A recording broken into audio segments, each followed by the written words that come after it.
everyone. So today in this video I'm going to be talking to you about the Elite League here in the UK, sometimes referred to as the British Elite League. It is the top league here in the UK and there are a few leagues below it. There's a lot of recreational hockey, not as much as maybe in other countries, well definitely not as much as in other countries. So yeah, today's video is pretty much going to just go over that. So for anyone who is interested in British ice hockey, this video is kind of an introduction. In another video I'm going to be talking about each of the clubs that are in the Elite League, telling you about like their arenas and stuff. I have ideas for like my favourite Eddie lap. If you're a Sheffield Steelers fan, you know what the Eddie is.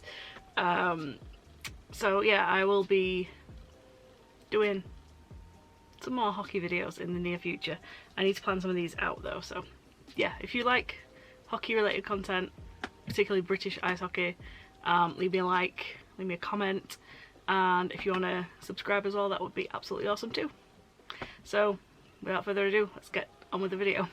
Okay, so the EIHL, also known as the Elite Ice Hockey League, is the top tier ice hockey league here in the UK. It consists of 10 teams, although that has fluctuated somewhat within the past few years. It was born off of the decline of the Super League, which was like, it was definitely kind of, I feel like, a lot bigger when it was a Super League, but it kind of got rebranded to the Elite League. So that was in 2003 when the Elite League kind of started. But a few of these other teams were in the Super League before then and then came over to the Elite League. So it is the top league here in the UK. So there are teams from England, Scotland, Wales and Northern Ireland in there. So the teams that are involved in the Elite League at the moment, we have got the Belfast Giants. They are the current league champions, Challenge Cup champions. They just lost out on the playoffs. They are one of the top teams.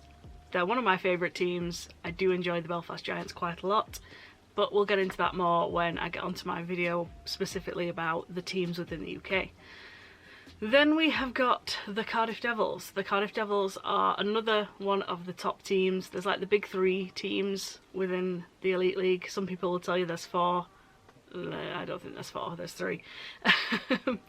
But yeah, there is the Cardiff Devils. They have kind of, since I've been going to the ice hockey, they have like come on leaps and bounds since I started first going, and they are a really, really good team. They are always one to watch every single year, and they are definitely always up there in the running. So then we have the Coventry Blaze. The Coventry Blaze are a team that are like, I think they're one of the oldest ones in the league. Like that team was founded many, many moons ago. They have had lots of championships in the past. They haven't really been kind of up there recently. I think they won the playoffs one year. In the past like 10 years I think they won the playoffs once. But yeah, they're always like, they're one of those teams where you think if they have like a good year they could you know, they could do something in the league, which would always be nice. So next we have the Dundee Stars, the great underdogs of the Elite League. They are the furthest north team in the entire league. I feel sorry for them whenever they have to do any road games because they have to travel a long, long way. A long way. So they are one of the great underdogs. I do really like Dundee Stars. Dundee Stars' webcast is literally the best, like most enjoyable time that you will have if you are going to be buying any stream from around the Elite League. Make it a Dundee Stars one. And then we have the Five Flyers. The Five Flyers are another kind of underdog team. They finished last in the last season, which is always a shame because, you know, they're one of those teams that's always kind of not really in the running, but they always give it a shot, and you've got to, you know, you've got to commend them for that. And their fans are always like, they're one of the rowdiest, let's say, in the league. Apparently, like if you go to Fife, you know that you're going to Fife. I've not personally ever been to any of the Scottish rinks, which I'm gutted about, but hopefully sometime soon. Then we have another Scottish team. We have the last Scottish team. We have the Glasgow Clan. Glasgow Clan are like probably the best Scottish team, arguably. They have the most money behind them, that's for sure. They play in Glasgow. They used to be called the Braehead Clan, but I think people didn't know where Braehead was, so they changed it to the Glasgow Clan, got a new logo.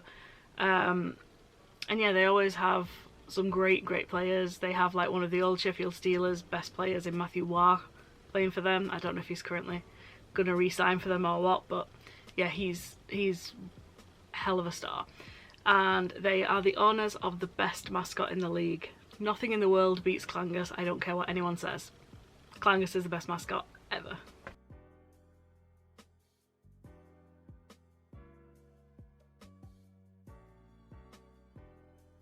Then we have the Guildford Flames. Now the Guildford Flames did used to play in the league below, the Elite League. They moved up in 2017, and they've always been like one of those teams that people struggle to play against, but they never seem to get to the heights that they kind of can. They got to the playoffs this year, like the final four in the playoffs, but they didn't win or anything. I think they came third. Did they come third? They came third. But, you know, they've not actually won anything while being in the Elite League, which is a shame, because they are always one of those teams that people worry about. Then we have the Manchester Storm. Not the original Manchester Storm. This is the rebooted Manchester Storm. I think they came into the league in 2015, playing out of the Altrincham Planet Ice Arena thing, which isn't even in Manchester. They are the owners of very gritty hockey. It's always like a proper hockey experience. They have some, I'll not say dirty players, but they have some, yeah, they can be feisty. Let's say they're a feisty team. They play in the Altrincham Ice Arena thing. It's a dive, but I absolutely love it. Like, I always enjoy my time. You cannot see anywhere in that arena because of the railings. You can't see a damn thing, but it's always a good day in that arena.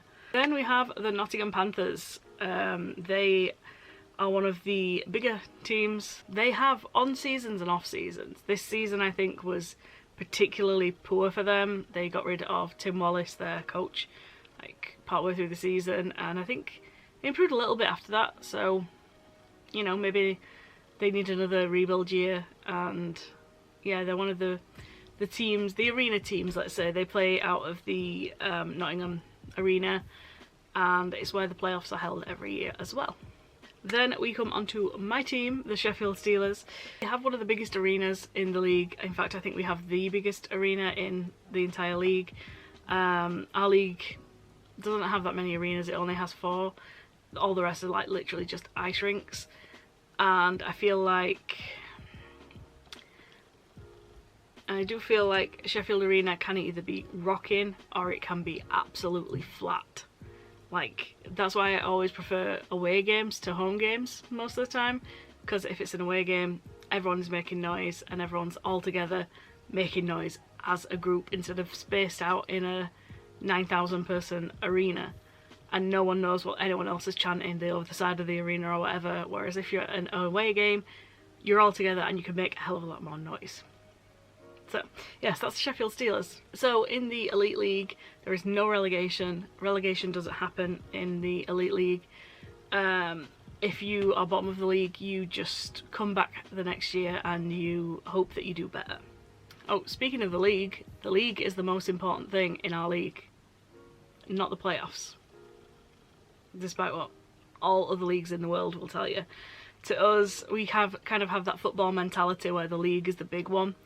So that kind of flows over into the Elite League, where you play the season and where every game is as important as the next, where you want to be at the top of the Elite League at the end of the season. We also have another cup called the Challenge Cup. This is the one where it's kind of debated if it should exist or not.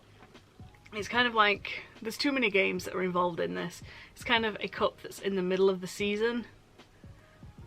I don't know, they play different games for the Challenge Cup to the league. It's great when you win it, but apart from that, I think it's kind of a lot more games for not much back for the players, if you know what I mean.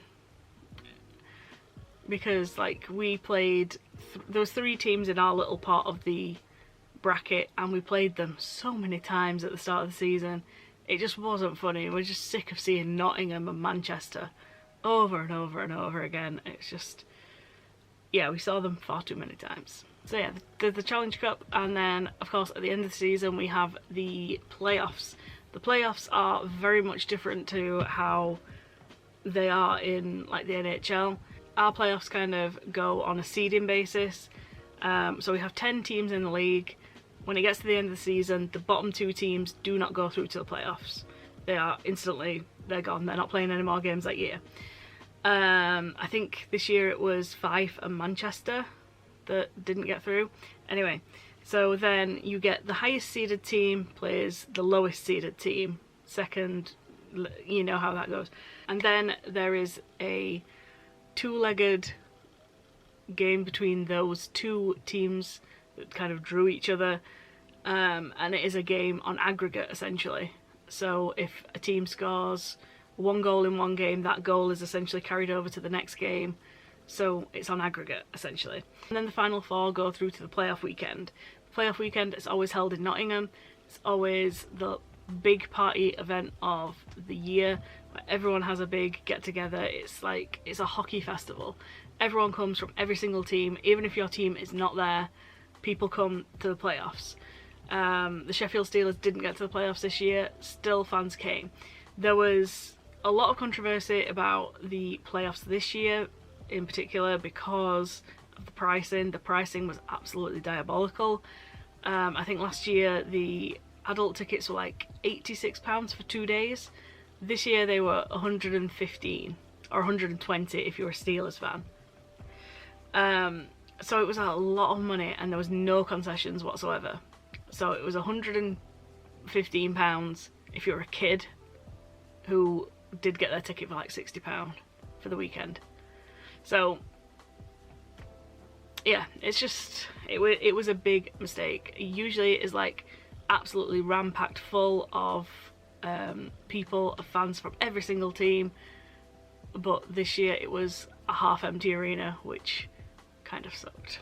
But then the last game of the year is the playoff final, and this year it was Cardiff that won it, and well deserved. It was a good game of hockey. It was really good and I enjoyed it, and I will never not go to the playoffs even if the Steelers aren't there, just because it's so much fun.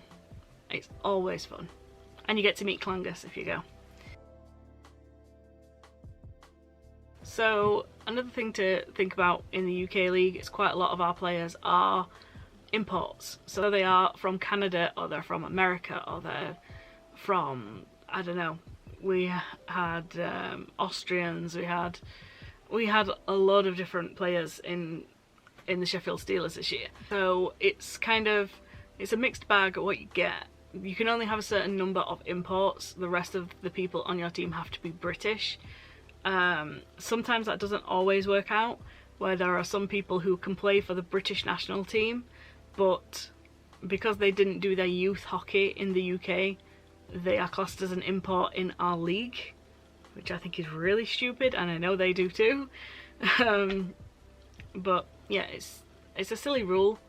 If you're British enough to play for the national team, then you should be British enough to be classed as a British player in the British League, surely? Just saying. So I think that is kind of everything that I wanted to go over in this video. I do have more ideas of what to do next, like a more in-depth look at the teams from around the league and like their rinks and stuff. And yeah, that's pretty much it for the day. I hope you enjoyed this kind of brief look into the British Elite League, and I hope you kind of enjoyed it and learnt something if you are from a different country, or you just are just getting into British ice hockey. Then hopefully this helped, maybe, I don't know. But yeah, that's it. So thank you so much for watching. I hope you like it. Please subscribe, hit the subscribe button, and I'll see you all again in the next one. Adios.